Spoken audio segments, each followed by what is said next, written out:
মানুষ ওভাবেই বড় হয় যে তার একটা ভালো। দেশ সংস্কারের এই সময়ে রাজধানীর বাসা ভাড়া বৃদ্ধি কমানোর জন্য জনসাধারণকে এক হতে বললেন উপস্থাপক ও অভিনেতা ইমতুর আতিশ।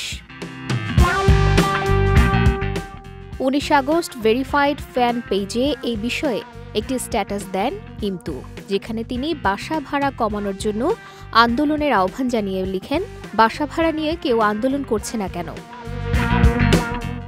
ইমতুর আতিশ থাকেন রাজধানীর বারিধারা এলাকায়। ঢাকার বাসা ভাড়া বৃদ্ধি নিয়ে তার ভাষ্য, বাসা ভাড়া যে হারে বেড়েছে সেই হারে বেতন বাড়ছে না। দ্রব্যমূল্যের অস্বাভাবিক ঊর্ধ্বগতিতে গত বছর বাজার খরচও দফায় দফায় বেড়ে এমন পর্যায়ে গেছে এখন আর পণ্য তালিকায় কাটছাট করারও জায়গা নেই। এ অবস্থায় নতুন করে বাসা ভাড়া বেড়ে যাওয়ায় জীবনযাত্রার ওপর বেশ চাপ তৈরি হচ্ছে।